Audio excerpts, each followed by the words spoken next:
Old Firm battle. Commentary from Archie.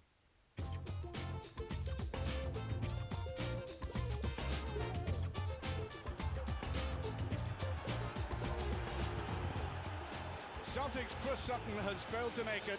Nakamura and Petrov have returned late, but saved from international duty thousands of miles away. So Celtic field the same 11 that defeated Rangers 2-0 in that League Cup game. Rangers have 4 changes from the starting 11 10 days ago. Ronald Waterreau's back in goal. Marvin Andrews returns from his World Cup qualifying triumph. Brahim Hamdani has thrown off a hamstring pull, and Francis Jeffers is prepared up front.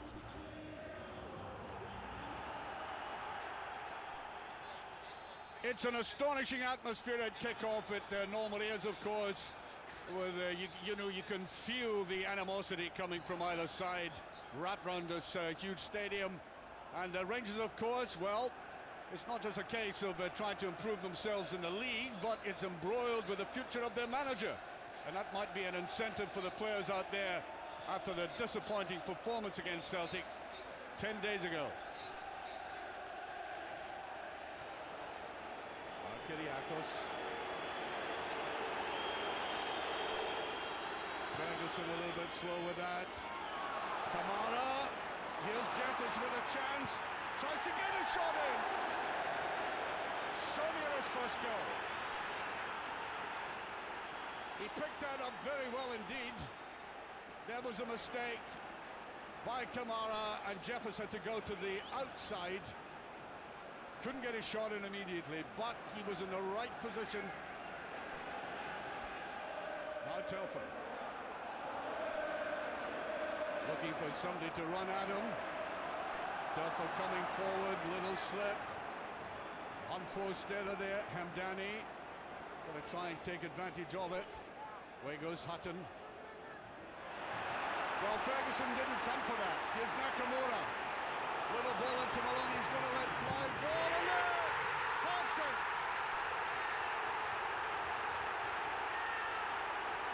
A terrible error in midfield allows Celtic to come forward and open the scoring.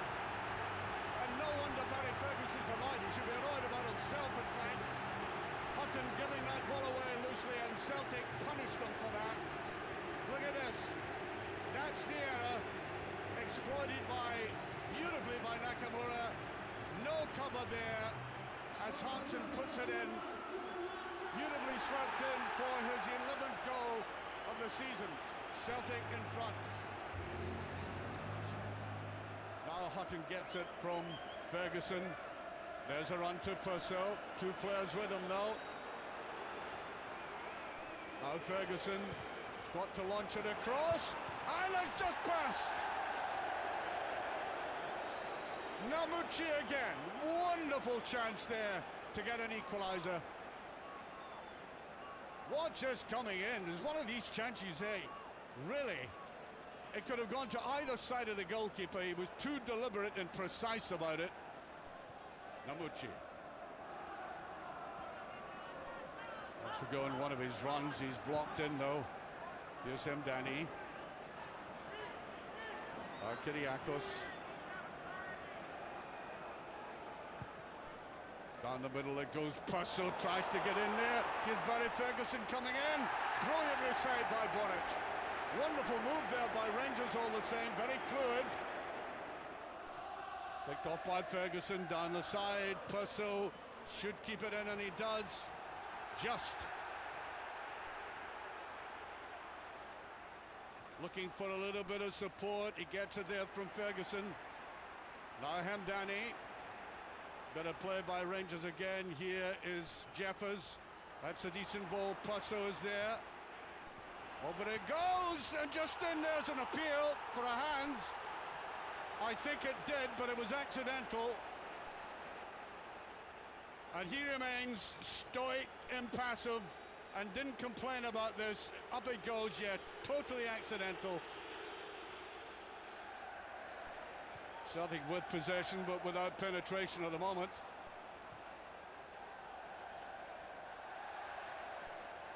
Here's Hodgson going in, and a beautiful tackle there. usually pretty good in these areas. That was away by Hamdani.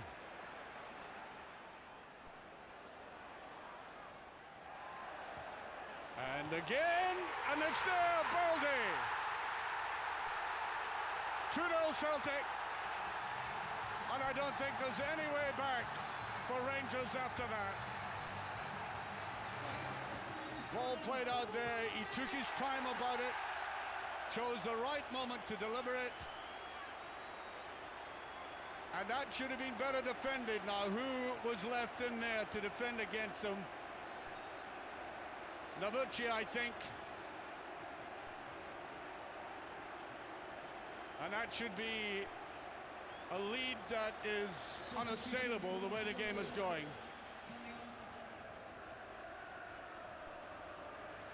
Well, Nakamura did well in Murray there. He's tried that too often.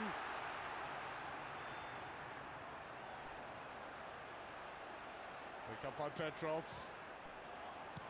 Almost in, and it is! McGeady makes it 3.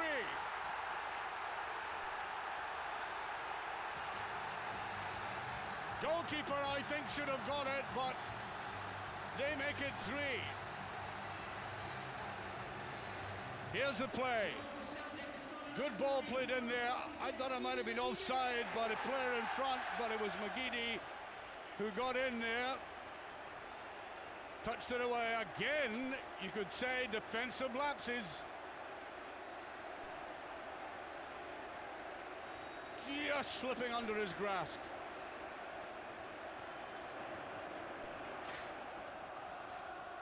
Now Rickson. Ferguson trying to move that around. Purso's trying as well as ever, and it doesn't come off for him. He comes back well though, and I think his hamstring has gone.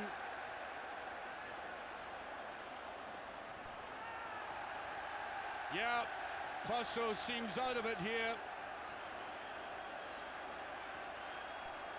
Well, as I said, when troubles come, they come in legions. His hamstring went there as he tried to rush back.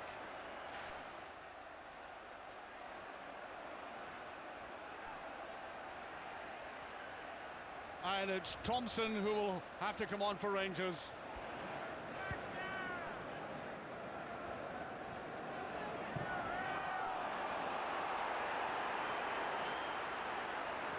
Look. Jeffers.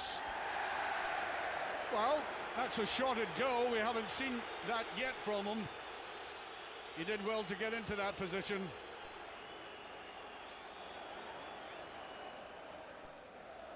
Nanamuchi.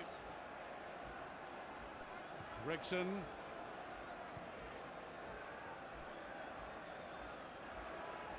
Rangers playing very square. That was a better through ball.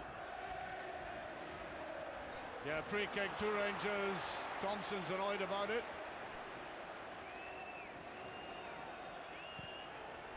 Well, that was a decent shot, Boric. Second effort, it was in goal. So Celtic in this commanding position. Up comes Telfer. Well, here's Hartson trying to get around there. The referee waving play on. Celtic support screaming for a penalty.